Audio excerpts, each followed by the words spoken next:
What's up, everybody? Thank you all so much for coming back for another video. I appreciate you taking the time to do so.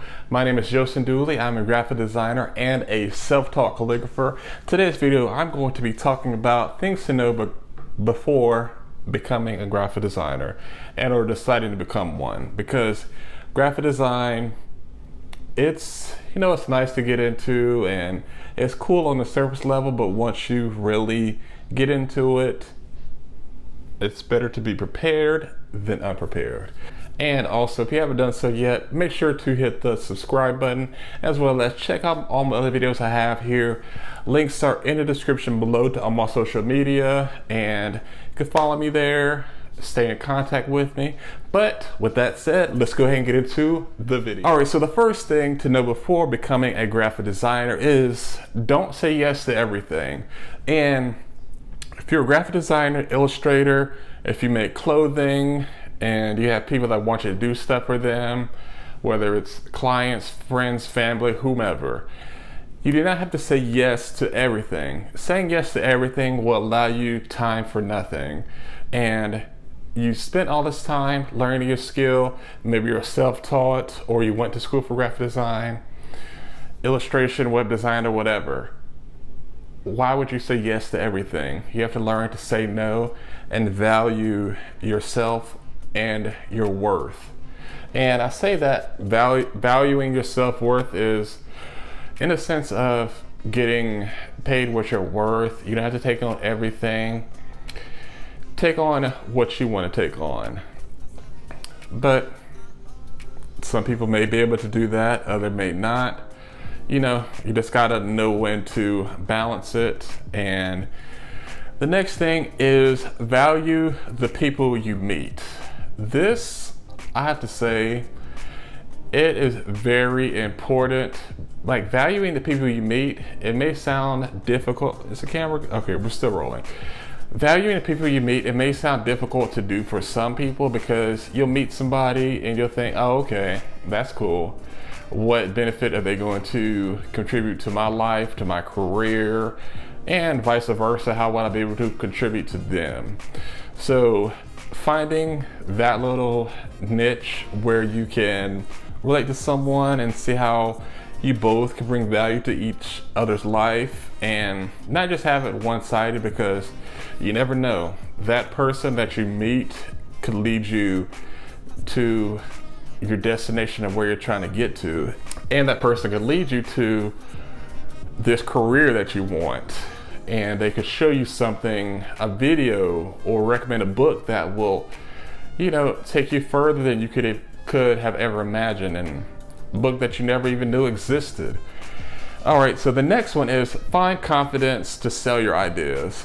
And this, I have to say, oh my goodness, finding confidence to sell your ideas, learning how to let me calm down. Goodness, getting so passionate. I'm just getting chills thinking about this, because this is something that I wish I learned how to do when I was in design school. But that is neither here nor there. Finding the confidence to sell your ideas, it is all within believing in your work, as well as knowing how to present it and share the value, because you have to, you could create the best work in the world, but if you don't know how to sell it, it's not going to matter. So what I recommend, there's movies that you could watch, learning about selling. You could even you can find books on selling, watch videos on YouTube. Like what I did, I remember when I was in school before I graduated, I would watch videos on Steve Jobs on how he presented, and watching TED Talks, because that's what they had us do in one of my classes.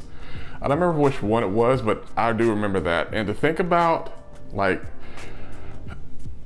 to me, presenting, it is just putting on a great show, as well as being comfortable and confident in what you're presenting, as well as being ready to answer any questions and not getting upset about something. As well as, another thing I recommend, if you haven't watched it yet, watch an episode of Mad Men where they're presenting work to clients. Even though this was back in the 50s and 60s, when the world was a bit different, obviously. All right, so the next one is appreciate criticism. This is something that you are always going to deal with, and no matter what career you're in, you could be at work and you're going to get a review which is critiquing your performance of your job. If you are getting offended by that, what are you getting offended by? What are you going to do to learn how to get over something so simple and see the benefit of it, as well as your work? Because I remember, where was it that I had read? I don't remember what book it was in, or was it Paul Rand, David Carson, Eric Spiekerman? I don't remember where I seen it, but it was along the lines of the work that you do, only the final product matters to the client. The client doesn't give a shit about, whoa, I'll have to bleep that out, I cussed. Doesn't give a shit about what it took you to get to that final product. Maybe they do, maybe they don't. Not every client is the same. All right, so the next one is respect how much you have to learn. And I have to say, like, learning is always going to be something that you are going to do. It's not going to be anything temporary. You're not going to know everything. You're not going to know how to use every tool. Well, you may know how to use every tool, but there's always going to be updates. There's always going to be new programs. There's always going to be new devices, new everything, because the way technology works in the world, it's always advancing and getting better. People are developing new ways of doing things more faster, more efficiently. That is one thing to always keep in mind. Do not fall victim to getting comfortable in your little bubble. And last but not least, be fearless. Be fearless in your attempt to find clients that will appreciate you and your work. Be fearless in not being afraid to seek out criticism. Be fearless and not be afraid to apply to that job. Be fearless in believing that you are worth it. Just be fearless when the time is appropriate.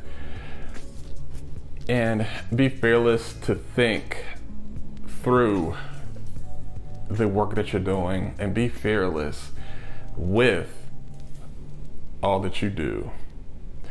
All right, so closing this out, I want to say thank you all so much for watching my videos. If you made it to this part in the video, or if you fast forward it, give this video a thumbs up.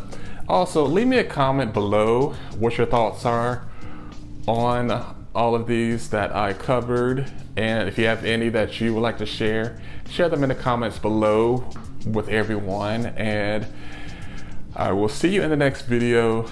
Thanks so much for watching. My name is Dooley. Peace and love.